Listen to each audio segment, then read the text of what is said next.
அறிவாலயத்தில் வெடித்த தொகுதி போர், கம்யூனிஸ்ட் மற்றும் பிசிகாவை அலறவிடும் ஸ்டாலின், கையேந்தும் கூட்டணி கட்சிகள். தமிழக அரசியல் களத்தில் ஜனநாயகம் பேசுபவர்களின் முகத்திரை இப்போது கிழிந்து தொங்குகிறது.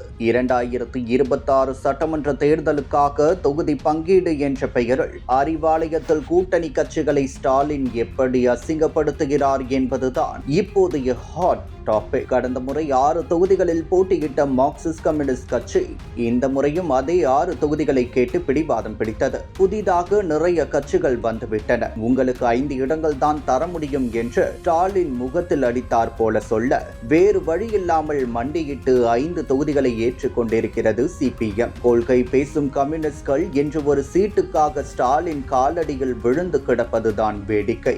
கம்யூனிஸ்ட்களுக்கே இந்த நிலைமை என்றால் விடுதலை சிறுத்தைகளின் நிலைமை இன்னும் மோசம். இரட்டை இலக்க தொகுதிகளை எதிர்பார்த்து நின்ற திருமாவளவனுக்கு திமுக தலைமை கொடுத்தது வெறும் ஒற்றை இலக்க அதிர்ச்சிதான். தர்ம சங்கடத்தில் ஆழ்ந்திருக்கும் விசிகா இன்று மாலை அவசர கூட்டம் கூட்டி அடுத்த கட்ட முடிவை எடுக்க போகிறார்களாம். கூட்டணியை விட்டு வெளியே போக மாட்டோம் என்று சொல்லிக்கொண்டே சீட்டுக்காக கெஞ்சும் நிலைக்கு விசிகா தள்ளப்பட்டுள்ளது.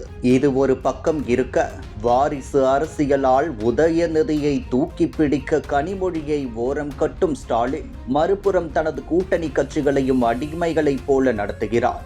அதே வேளையில் திமுக கூட்டணியிலோ கௌரவமான தொகுதிகள் கூட கிடைக்காமல் கட்சிகள் தவிக்கின்றன.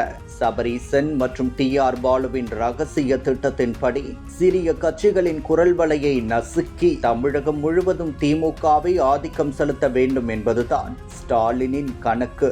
கொள்கையாவது மண்ணாவது, சீட்டுக்காக மண்டியிடும் இந்த அடிமை அரசியலை மக்கள் பார்த்து கொண்டுதான் இருக்கின்றனர். 2026 இந்த தர்ம சங்கடங்கள் அனைத்தும் திமுகவின் வீழ்ச்சிக்கு அடிகோலும் என்பது உறுதி.